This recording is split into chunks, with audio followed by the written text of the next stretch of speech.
Pistons Live is presented by Cure Auto Insurance. Hey, we got aggressive here early in this ball game. Pistons built a 20-point lead. They end up winning at 124-121. They've now won 9 of their last 11 games. They played with fire, and they got it done. Duncan Robinson, a big part of it. He's standing by with Natalie Kerwin. Duncan, this game felt eerily similar to how it ended last week in Denver. Came down to a huge defensive sequence in the last minute. How did you guys keep the balance between staying aggressive but also slowing the game down for you guys too? Yeah, I mean, that's a good team. We had some good stretches. We knew they were going to make a run. Thought we did obviously enough down the stretch to win it, which is what matters most. You guys had the edge for the most part in fast break points throughout the game. I mean, how important was that pace against that team? It was big. I mean, we're at our best when we're causing disruption on defense, getting out in transition and making plays, in transition. So, there were some moments where it was our best version, and then they kind of slowed it down, worked their way back into the game. But that's a good team. They got a lot of good players. You're never not confident in your three-point shot. You were 6 for 9 tonight. When you compare it to last week, I mean, how are you feeling here tonight against these guys? Yeah, I mean, I figured I couldn't hit water if I jumped out of a boat against them last time. So this time, water finds its level eventually. It comes back around. So, yeah, I think I was 0 for 8 last time. But, short-term memory of a goldfish when you're a shooter. That's how you got to do it. That's okay. I wasn't even going to say it. You said it, not me. You quite literally brought it up, but it's okay. It's all right. Hey, all good. What's the difference for this group now in learning how to close these kind of games when they do get tight? I mean, just getting reps at it is what's most important. Different nights, it's going to look different with different guys. We had a lot of guys make plays down the stretch, so just building that confidence and resolve that when we get in close games, we can find a way to win. Appreciate the time, Duncan. Congrats. Appreciate it. Thanks. All right, Duncan Robinson, a big contributor here tonight, redeeming himself from last week. I wasn't going to say 0 for 8. I was going to let him do it, Johnny and Grant. But big improvement from last week as this team takes down the Nuggets now twice in a row within the last week. Memory of a goldfish. I love it, man. I might have to recycle that one. I feel like I have that. Yeah, I like that one. Very good stuff from Duncan Robinson. Obviously, he had some big shots. We'll get into Duncan's performance, but hey, keep in mind, so Pistons build a 20-point lead. You thought they might be able to run away with this thing, but Denver's so doggone good. It's a 2-point game with 2 minutes to play, and there were a bunch of plays down the stretch that needed to happen. Let's go to them now because it wasn't like, hey, let's just get a stop and solve it away. I mean, they just kept stepping forward, but some big plays from a lot of different guys down the stretch, and they were able to get this one. It really was big shot after big shot, and these guys, the Pistons, did not flinch even a little bit when the Nuggets got close. Like you mentioned, Johnny, within 2, but the Pistons executed. Hot shooting from Duncan Robinson all night long. They continued to feed him. Nice to see him come out of that mini shooting slump. And then you think about the way they move the basketball, share it. It doesn't matter who scores as long as the ball finds the right person, the open person. The Pistons cycle through their offense, and they did that time and time again. Listen, the rebounding from Jalen Duren, man. The 2 biggest plays to close this game, we were talking about this a few days ago. What do the Pistons have to do to continue to close out big games? Well, Duren on one end gets the basket, gets the tip in, and makes it happen.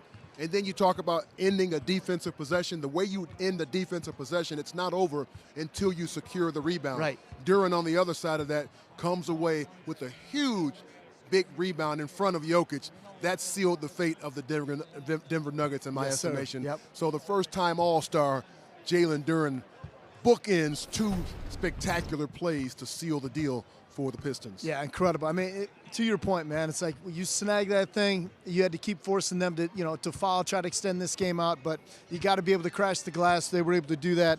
Jalen Duren tonight, 13 boards, 9 on the defensive end, 4 on the offensive end, but just special stuff. You got 4 All-Stars on the floor tonight with Jokic and Murray and Cade and JD. Of course, Bickerstaff, even our DJ Chachi's going to the All-Star game. Love it. All-Stars all over the place. It's a family here. affair. All right, let's get to our Buick GMC Pro Vision and talk about the defense as a whole tonight. I felt like the way that they were able to bottle up, in particular in the first half, Nikola Jokic. You can't, it's hard to do for 48 minutes. Yeah.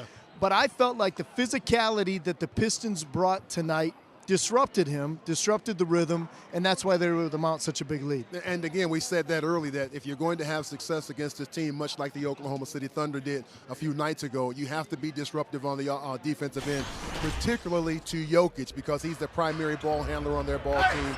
And if you can slow them down from that aspect, you're going to put yourself in a position to win. I love how physical the game was right at the outset. There was a couple of dust-ups, but the Pistons, this is what they do. This is how they play. Again, they did not flinch at all when the Nuggets tried to get physical. They matched them, blow for blow. And the defense for the Pistons, time and time again, they were right on Jokic. When he turned his back, they came away with steals.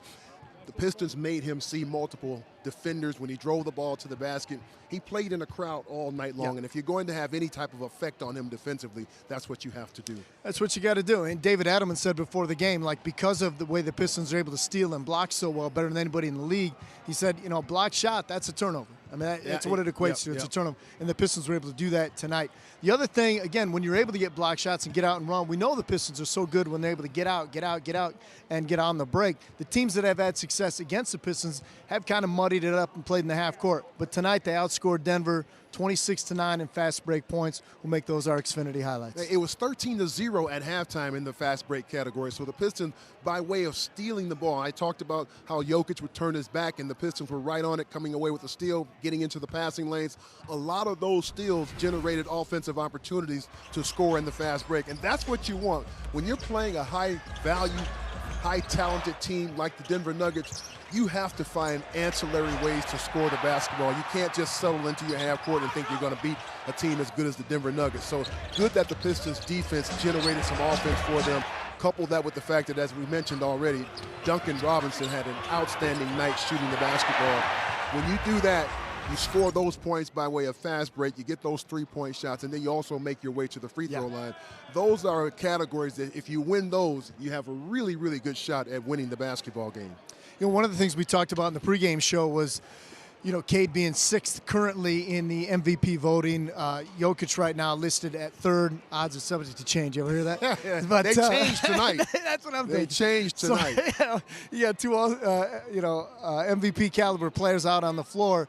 Cade and Jokic both got double-doubles tonight, but for Cade, his 27th of the season. He was locked in from the beginning. I thought it was interesting when it's hard to say, he has a quiet X number of points. Yeah. But, even Greg had said that was like a quiet 24 to that point because it's almost methodical. But the way that he's able to go out and he do it. was completely involved in the game, though, Johnny. He was quiet, but he was involved in the game.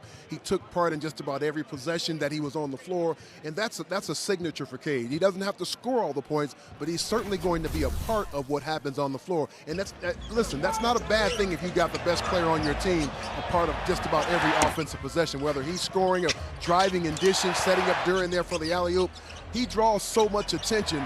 It's smart of him to be able to give the ball up and look for the other guys, because in the end, if you start to give the ball up and everybody else starts to score, it's going to loosen the opponent's defense, that hold that they might have on Cade, sending one or two defensive players to try to slow him down. So I thought he did a great job of keeping himself involved. Even when he saw those double teams, he was still managing to get other guys involved. Yeah, good anticipation tonight.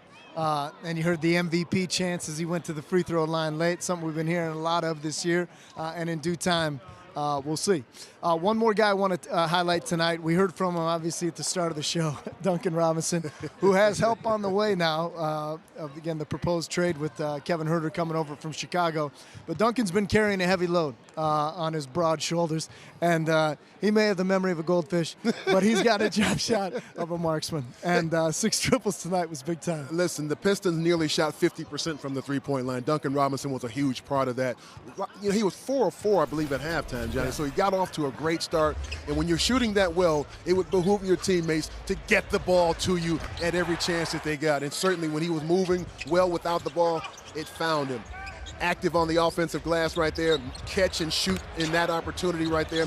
I thought he felt in a really good rhythm because of the shots that he took. A lot of those shots, the defender might have been a second late, but he's got such a quick release at the top of his jump that you're not really going to have an opportunity to block the shot. And he was dialed in talking about Duncan Robinson from the perimeter from the very beginning of this basketball game tonight. Yeah, special. Love it when he's playing with confidence. Yes. He's a confidence player, but nice seeing that shot go through. Pistons playing really well right now. They improved to 37-12 overall. JB Bickerstaff standing by.